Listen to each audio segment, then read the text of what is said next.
Fórum Regimental, vamos dar início a mais uma reunião da Comissão de Constituição, Legislação e Redação, registrando as presenças dos vereadores Chico Marques, vereador Wilson do Povo, vereador Renato Nascimento de Moraes e também da técnica legislativa Débora. Vamos começar lendo a ata da última reunião. Comissão de Constituição, Legislação e Redação, Comissão de Finanças, Orçamento e Fiscalização Financeira. Ata da 25ª reunião ordinária. Aos 9 dias do mês de outubro de 2017, às 14 horas, no plenário da Câmara Municipal de Itajubá, reuniram-se os membros das comissões de Constituição, Legislação e Redação e de Finanças, Orçamento e Fiscalização Financeira. Vereadores José Francisco Marques Ribeiro, Wilson Batista Paiva, Renato Nascimento de Moraes, Carlos Eduardo Correia Molina e Fabrício Oliveira Machado. A técnica legislativa, Débora Lemes, assessorou a reunião. Atendendo ao que prescreve o artigo 67 do Regimento Interno da Câmara, a reunião foi presidida pelo vereador José Francisco Marques Ribeiro. Havendo o número regimental, o presidente deu início à reunião, solicitando a leitura da ata da 24ª reunião das Comissões de Constituição, Legislação e Redação e Finanças, Orçamento e Fiscalização Financeira, a qual foi aprovada pelos presentes. O presidente coloca em discussão e votação os seguintes pareceres da Comissão de Constituição, Legislação e Redação. Parecer ao projeto de lei 4.214, que fixa os feriados religiosos no município de Itajubá, de autoria dos vereadores Antônio Raimundo Santos, José Vladimir dos Santos, Wilson Batista Paiva, Fabrício Oliveira Machado, Jorge Andrade, Marcelo Kraus Rezende, José Roberto Floriano, Ricardo da Fonseca Tames Zambrana e José Maria Silva. Em votação, foi aprovado pelos vereadores José Francisco Marques Ribeiro e Renato Nascimento de Moraes, sendo que o vereador Wilson Batista Paiva estava ausente. Parecer do relator ao projeto de lei 4.218, que institui e inclui no calendário de eventos e festas no município de Itajubá o Dia da Cavalgada, de autoria do vereador Antônio Raimundo Santos. Em votação, foi aprovado pelos vereadores José Francisco Marques Ribeiro e Renato Nascimento de Moraes, sendo que o vereador Wilson Batista Paiva estava ausente. Por fim, o presidente coloca em discussão e votação o seguinte parecer das Comissões de Constituição, Legislação e Redação e de Finanças, Orçamento e Fiscalização Financeira. Parecer do relator ao projeto de lei 4.216, que dispõe sobre a obrigatoriedade de divulgação da relação municipal de medicamentos essenciais da rede pública municipal de Itajubá e da outras providências, de autoria do vereador Antônio Raimundo Santos. Em votação, foi aprovado por unanimidade dos presentes. Nada mais havendo a tratar, o senhor o presidente deu por encerrada a reunião, que foi gravada em áudio e vídeo e encontra-se arquivada nesta Casa Legislativa e lavrou-se a presente ata, que vai assinada pelos membros das comissões. Câmara Municipal de Itajubá, 9 de outubro de 2017. Obrigado, Débora. A ata está em discussão. A ata está em votação. Aqueles que estiverem de acordo, permaneçam como estão. Aprovado por unanimidade dos vereadores presentes. Passamos agora à leitura do parecer ao projeto de lei 4.212, que estabelece procedimentos e medidas de proteção para os casos de violência e ameaças contra professores, diretores e demais funcionários das escolas da rede municipal de ensino e da outras providências, de autoria do vereador Sargento Pereira. Comissão de Constituição, Legislação e Redação, parecer do relator ao projeto de lei 4.212. Sobre a competência para a propositura deste tipo de projeto de lei, observamos que o artigo 22 da Constituição estabelece que compete privativamente à União legislar sobre direito penal, o que engloba a segurança pública, prevendo a competência concorrente com os Estados, quando estes tratam de matérias regionais que envolvam seus interesses, como, por exemplo, as polícias militares e civis. A Constituição garantiu aos municípios o direito de criar guardas municipais e de suplementar leis federais e estaduais segundo o interesse local. O Supremo Tribunal Federal pacificou o entendimento que os projetos de lei que disponham sobre gestão pública da segurança pública devem observar a regra de iniciativa do chefe do Poder Executivo. Desta forma, vemos que a competência para legislar sobre segurança pública é da União e dos Estados, e que, se o projeto de lei versar sobre gestão pública, a iniciativa deve ser do chefe do Poder Executivo. Os artigos 1º, 2º e 4º do projeto de lei estabelecem o conceito de violência contra professores, a criação de medidas de proteção e a relação de penalidades, como, por exemplo, o afastamento do aluno da sala de aula e a transferência de estabelecimento de ensino. Esses artigos tratam de matéria de direito penal, especificamente da área de segurança pública, e parece-nos que são de competência privativa da União, não podendo ser disciplinada pelos municípios. Prosseguindo na leitura do projeto, constatamos que o artigo 3º, o artigo 4º, parágrafo único, o artigo 5º, 6º, 7º, 8º e o artigo 9º criam atribuições para órgãos do Poder Executivo. Esses artigos determinam que diretores das escolas criem comissões de avaliação disciplinar compostas por professores e membros do Conselho Tutelar e da Polícia Militar e comuniquem à Promotoria de Defesa dos Direitos da Criança e do Adolescente, determinando inclusive que a promotoria emita parecer sobre a decisão da comissão. Data vênia, o projeto de lei de iniciativa de vereadores não pode criar atribuições para órgãos do Executivo, nos moldes do artigo 48, inciso 3º da Lei Orgânica Municipal, determinando que os diretores criem comissões, sendo esta medida de competência do chefe do Poder Executivo, na condição de gestor da segurança pública no âmbito da administração pública. Na mesma direção, o projeto de lei municipal não pode criar obrigações para órgãos de outro ente da Federação, no caso, para o Ministério Público Estadual e para a Polícia Militar, sendo inconstitucional o comando de que a promotoria emitirá parecer sobre a decisão da comissão disciplinar e que a Polícia Militar participará das comissões disciplinares por ofensa ao princípio da independência e separação dos poderes e da autonomia dos entes federativos. Cumpre esclarecer que tramita perante a Câmara dos Deputados o projeto de lei 604, que disciplina a política de prevenção à violência contra os profissionais do magistério público e privado, visando dispor sobre a matéria que poderá ser suplementada futuramente pelos municípios. Voto do relator. Assim, parece-nos que o projeto de lei contém vício de inconstitucionalidade por se tratar de matéria de competência privativa da União e por se tratar de matéria de iniciativa privativa do chefe do Poder Executivo. O projeto também padece de inconstitucionalidade ao criar obrigações e atribuições para órgãos estaduais, quais sejam o Ministério Público e a Polícia Militar. Câmara Municipal de Itajubá, 9 de outubro de 2017, Wilson Batista Paiva, relator da Comissão de Constituição. Parecer está em discussão. Parecer ao projeto de lei 4.212/2017 é desfavorável. Parecer está em votação. Aqueles vereadores que estiverem de acordo, permaneçam como estão. Aprovado por unanimidade dos presentes, o parecer desfavorável à tramitação do projeto de lei 4.212.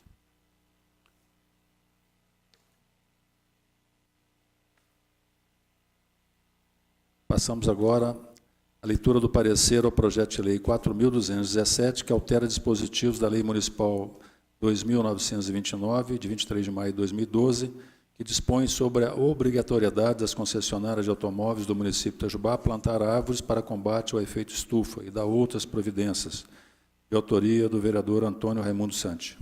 Comissão de Constituição, Legislação e Redação, parecer do relator ao projeto de lei 4.217. A Constituição Federal deixou aos municípios, em decorrência de sua autonomia político-administrativa, a prerrogativa de fixar condicionantes de atividades, bens e serviços que sejam nocivos ou inconvenientes ao bem-estar da população local, dado que lhe incumbe o exercício do poder de polícia administrativa sobre o meio ambiente, zelando pela qualidade de vida dos munícipes. Os municípios têm competência para legislar sobre o direito ambiental atrelado ao interesse local e exercem poder de polícia nas 4 fases: ordem de polícia, consentimento, fiscalização e sanção, em harmonia aos demais preceitos vigentes no ordenamento pátrio. As normas de proteção ao meio ambiente não fixam limites máximos e sim patamares mínimos a partir dos quais os municípios devem legislar, com proporcionalidade sem contrariar as normas já existentes, tampouco meramente reproduzi-las, o que ofenderia o princípio da necessidade. A Lei Orgânica do Município, no capítulo que cuida do meio ambiente relacionado ao objeto tratado na presente proposta. Se bem analisarmos, a Lei 2.929 trata exatamente sobre possíveis impactos gerados ao meio ambiente em decorrência da utilização de automóveis e, no caso do projeto em análise, verifica-se que, de fato, o objetivo é adequar a redação da lei vigente para que exista um direcionamento mais efetivo na execução da normativa municipal, considerando principalmente que a orientação deverá ser realizada através de um órgão municipal encarregado na proteção do meio ambiente. Sobre o aspecto formal, não vislumbramos qualquer vício de iniciativa, visto que a matéria não integra o rol daquelas de tutela exclusiva do Poder Executivo, enumeradas nos artigos 61, parágrafo 1º, inciso 2, 84 e 165 da Constituição Federal, bem como o artigo 48 da Lei Orgânica do Município. Sem adentrarmos nas questões formais, quando da tramitação da lei vigente, referente ao inciso 3º, artigo 48 da Lei Orgânica, também entendemos que não se trata de qualquer atribuição de cunho estrutural, de funcionamento ou mesmo que venha alterar a questão orçamentária da Secretaria. Não existirá qualquer acréscimo ou novo gasto público com a alteração proposta, objetivando apenas a devida orientação de um órgão especializado em âmbito municipal na sua rotina de trabalho diária. Assim, a Câmara Municipal poderá ter a iniciativa de lei sobre o assunto em tela, não havendo violação ao princípio constitucional da separação dos poderes e tendo ainda embasamento legal do interesse local. municipal. Voto do relator. De todo o exposto, considerando a competência e o interesse local do assunto em discussão, concluímos pela viabilidade jurídica do projeto, não vislumbrando qualquer óbice legal para seu regular trâmite em plenário. Câmara Municipal de Itajubá, em 9 de outubro de 2017, Wilson Batista Paiva, relator da Comissão de Constituição. Obrigado, Débora. O parecer está em discussão. O parecer está em votação. Os vereadores que estiverem de acordo permaneçam como estão. Aprovado por unanimidade dos presentes. Então, suspendida na reunião até que os membros da Comissão de Finanças estejam presentes, porque o próximo projeto a ser debatido aqui, discutido, envolve a Comissão de Finanças. Ok?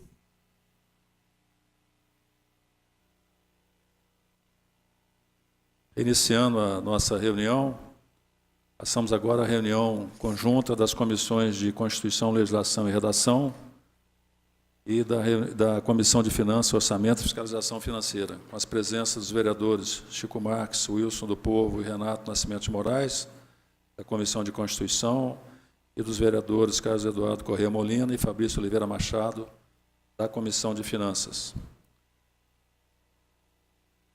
Passamos à leitura do parecer ao projeto de lei complementar número 107/2017, que altera a lei complementar número 16, de 29 de dezembro de 2003, que dispõe sobre o Código Tributário do município de Itajubá, de autoria do senhor prefeito municipal. Comissão de Constituição, Legislação e Redação, Comissão de Finanças, Orçamento e Fiscalização Financeira. Parecer dos relatores ao projeto de lei complementar 107 de 2017. Fica evidente a importância e cuidado que o assunto exige, eis que existem regras na Constituição Federal, Lei Orgânica Municipal, Código Tributário Nacional, Código Tributário Municipal, que regulam toda a sistemática de cobrança de tributos, sejam eles federais, estaduais ou municipais.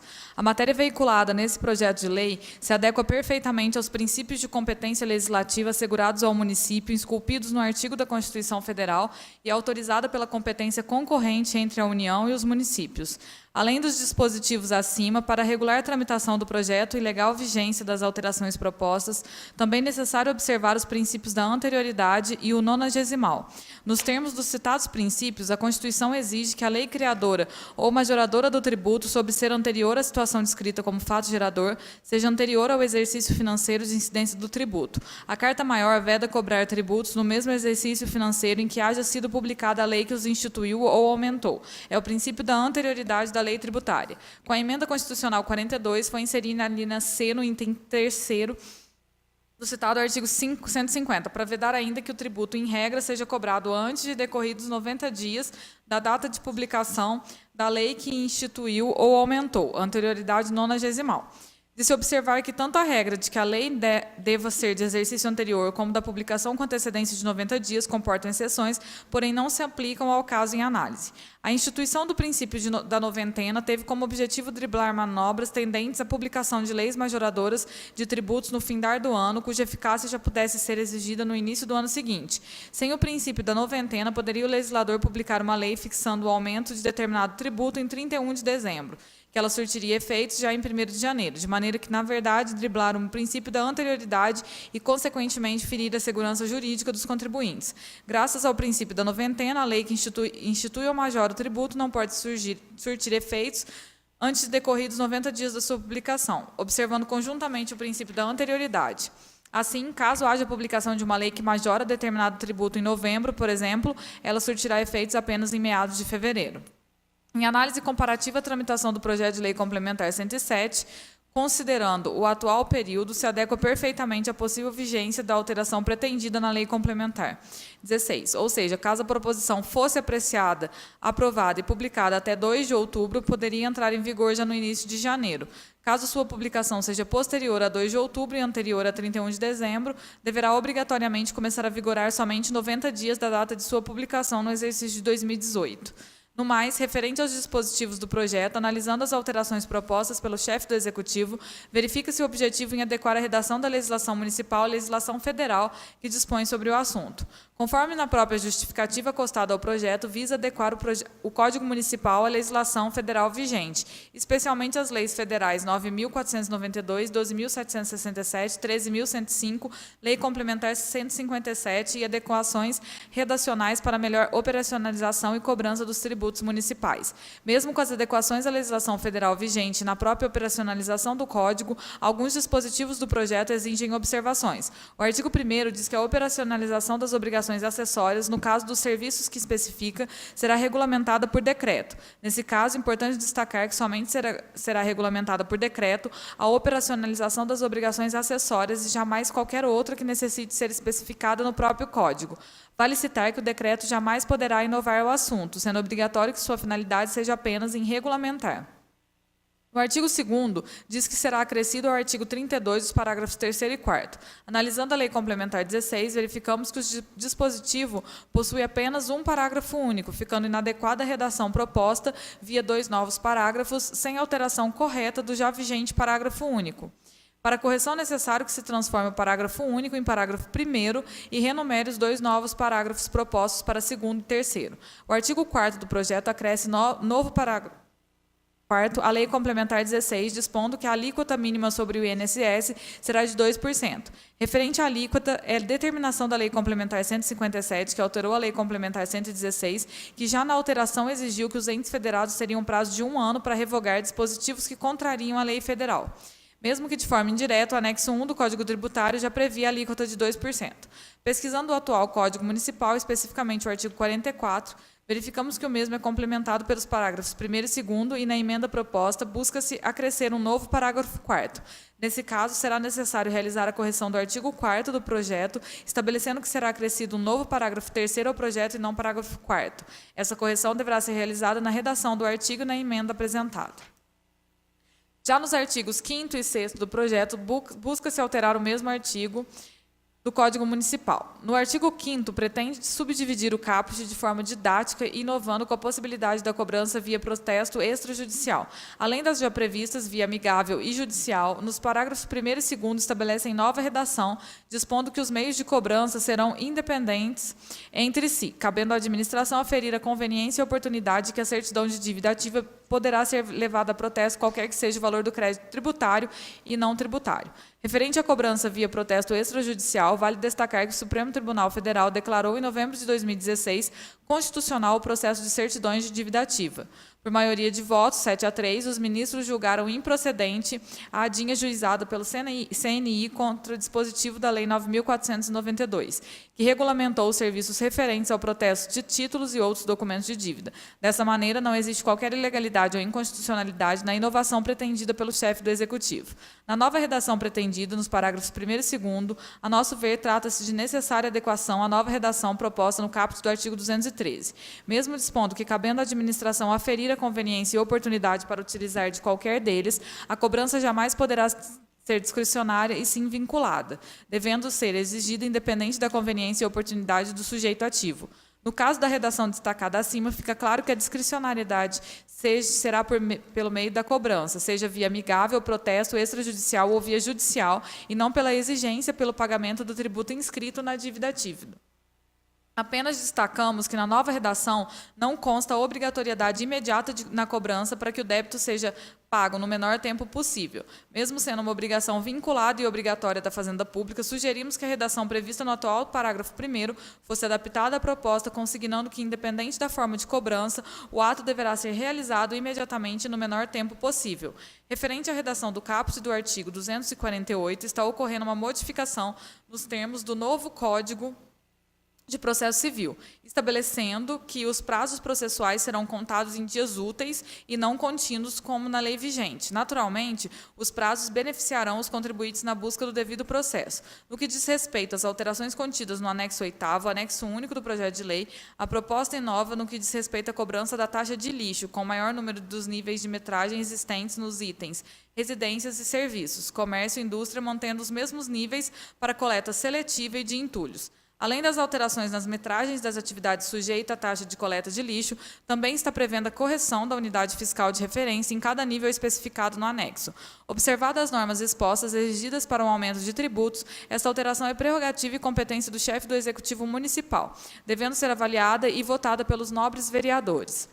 Voto dos relatores. De todo o exposto, após detida análise do projeto de lei complementar 107, que altera a lei complementar 16, concluímos nos seguintes termos.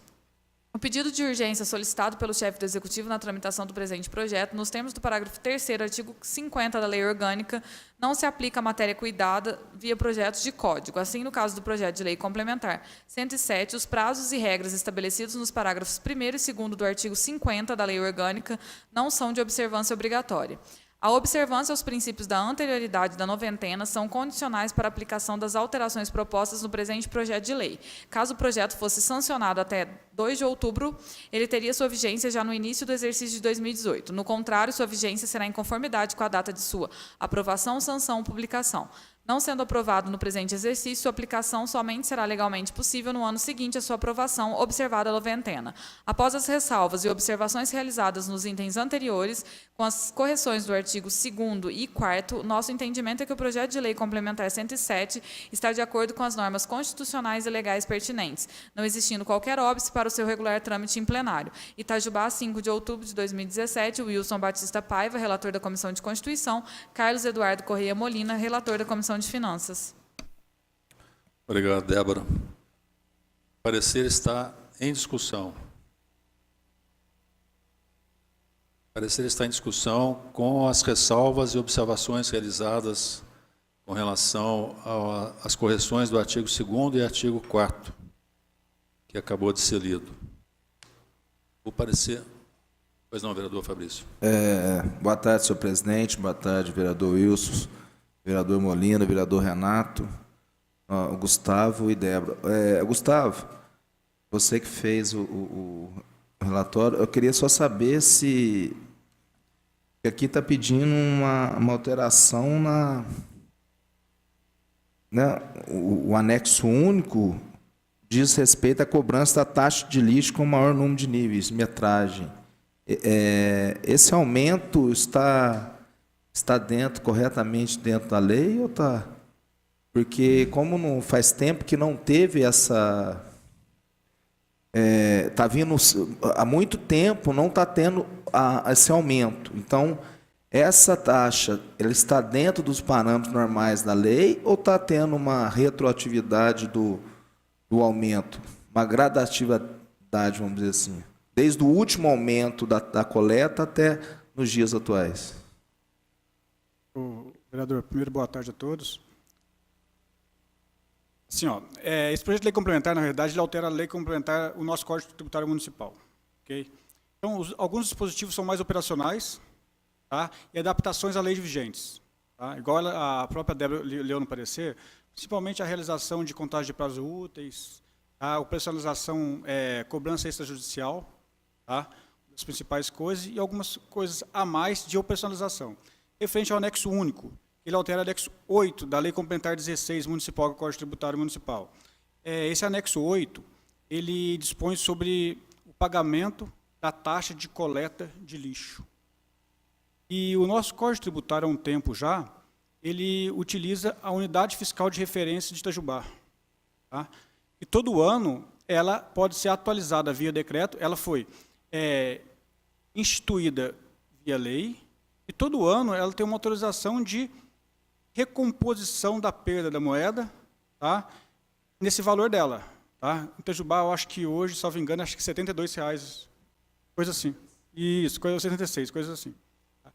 E o anexo 8 do Código Tributário, quando ele trata do lixo, ele coloca lá a unidade fiscal, 0,07. Tá? Ele dá uma metragem e coloca esse valor. O que está ocorrendo, Fabrício? Essa unidade fiscal, tá? Ela está sendo aumentada em algumas metragens. Numa média de mais ou menos, assim, vou falar para você por cima, tá? Não peguei especificamente para analisar item por item e pegar uma margem total, mas numa média de 50%, tá? Da unidade fiscal. Então, o que acontece? A unidade fiscal nossa é uma só. Tá? Todo ano ela pode ser aumentada. Então está tendo esse aumento dessa taxa dessa unidade do lixo. Então quem pagava 0,07, tá? Que seria um parâmetro, vai começar a pagar 0,09. Entendeu? Deu para entender ou não? Inclusive, assim, de repente ficaria até muito mais tranquilo para a gente verificar, ô Fabrício. Eu tenho até a antiga, tá? Por exemplo, a primeira aqui, tá? A primeira que seria edificações com até 30 metros quadrados. Na anterior, essa metragem ia até 200 metros. Era 0,07, tá passando, era 0,05 iniciava, agora está no 0,07, aí tem uma segunda escala que é de 30 a 50 metros, que é 0,10. Então, essa metragem, ela alterou, tá? Você tem mais níveis agora, tá? De tamanho de casa, de residências, de comércio, você tem mais níveis, porque antigamente, se você tivesse 90 metros, você entrava de 0 a 200, por exemplo. Agora você tem outros níveis. Tá? Que está dando uma diferenciação. E mesmo esses níveis mais altos, está dando um acréscimo aqui, vai dar tem um aumento disso daqui. Tá? Por isso que está existindo noventena, anterioridade, porque é uma majoração de tributo. Tá? Tá dando essa diferença está dando. Tá? Fazendo um comparativo com o atual e com essa proposta, aí você analisa, visualiza com mais facilidade. Estou falando de você aqui de maneira geral. Tá? Dentro do parâmetro, está dentro do parâmetro, que é uma prerrogativa do Poder Executivo realizar isso. Tá? O que a lei exige? Tá? Que é uma questão de princípio constitucional. Seria o princípio da anterioridade e o princípio da noventena. Tá? Então, o que seria? Para vigorar a partir de 2018, exercício de 2018, teria que ser aprovado em 2017. E mesmo assim tem 90 dias. Se aprovar dia 31 de dezembro, ele só vai valer a partir de abril. Porque tem março, abril, porque ele tem 90 dias. Vai valer 90 dias, finalzinho de março, comecinho de abril. Entendeu? Então, esses são os requisitos essenciais constitucionais. Questão de quantitativo, tá, da unidade fiscal de referência, tá, é uma questão de análise suas, tá, e dentro do parâmetro vai estar. É razoável, está dentro do razoável, tá, mas está existindo essa diferença aí. Tá, em questão de valores vai dar uma diferença no final. Tá. Não é só a unidade fiscal, igual eu estou te falando. Você fala assim, está existindo uma correção. A unidade fiscal de referência, já existe essa correção todo ano. Essa está existindo como se fosse uma correção de estar muito tempo nesse 0,07. Seria uma correção, eu não sei te explicar direito. Ele, na justificativa, ele colocou que seria como se fosse uma atualização dos valores, né? De todo o serviço, porque quando o serviço foi incluído lá em 2003, já alterou-se bastante coisa, como a própria questão do lixo, para onde ele vai, dos consórcios, de toda a composição desse preço final. Então, deu para entender que nesse parágrafo 1 está tendo duas alterações então, da lei passada. Está sendo calculado em cima do FII e está tendo... Não, o FII já era. Já era, mas não era implantado. Não, era implantado, já era o FII. Tudo sempre foi, faz um tempinho então, já mas é o FII. não foi regulamentado. Não foi regulamentado. O FII sempre foi, Fabrício. Não, você não está entendendo. Esse aumento não está sendo feito... de acordo com o aumento do FII, não está sendo colocado nesse aumento, correto? Você não está... Não, assim, a cobrança de UFI é independente. Está aumentando o quantitativo de UFI. Justamente. Entendeu? Era 0,0... Por exemplo, vou dar um exemplo da primeira. Era 0,05, está passando para 0,07. A unidade de referência vai ser sempre a mesma. A unidade de referência vai ser sempre a mesma. A metragem que está sendo alterada também. Está dando uma maior... Essa metragem está dentro da norma, ou é prerrogativa do... Não, na realidade... Da onde que tiraram? Isso que eu quero saber, é só legalmente isso. Não, questão de legalidade, não existe legalidade. Se você for fazer uma análise disso daqui, da metragem, tá? Na verdade, ela acaba sendo até um pouco mais lógica e um pouco... Acaba beneficiando até o... Se você não tiver aumento nenhum, você acaba beneficiando o próprio contribuinte. Por quê? Antigamente, se você tinha uma residência de 50 metros, você entrava de 0 a 50. Agora você vai entrar numa de 50 a 70. É uma outra escala. Tá?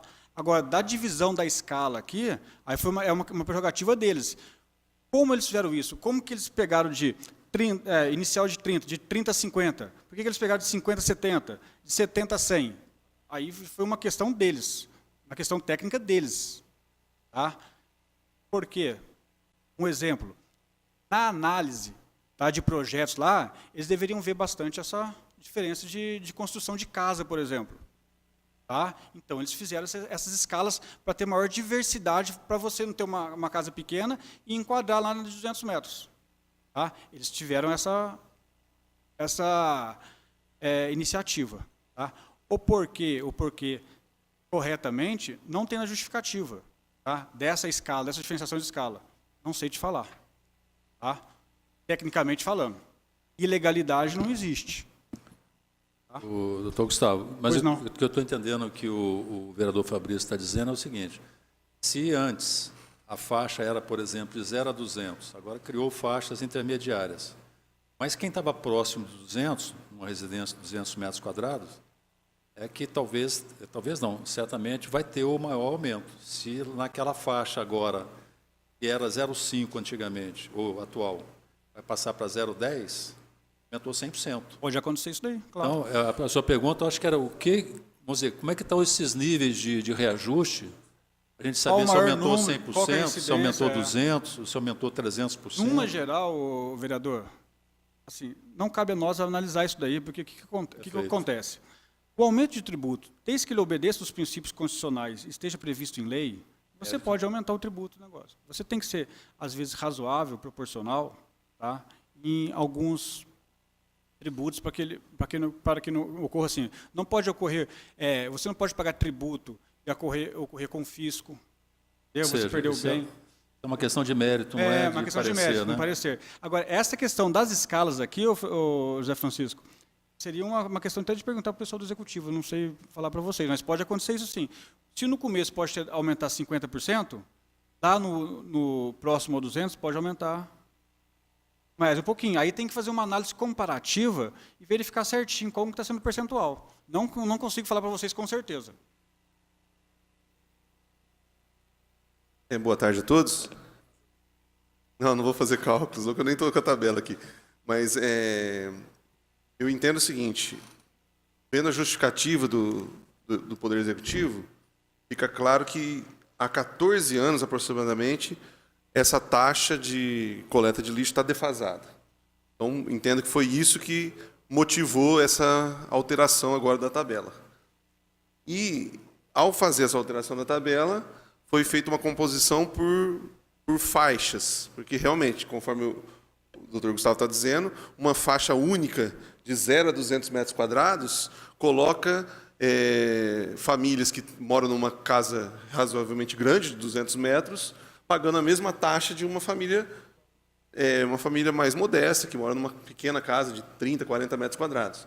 Então, o Poder Executivo fez essa graduação de forma que o aumento vai ser maior para, digamos assim, para famílias mais abastadas, socialmente mais justo.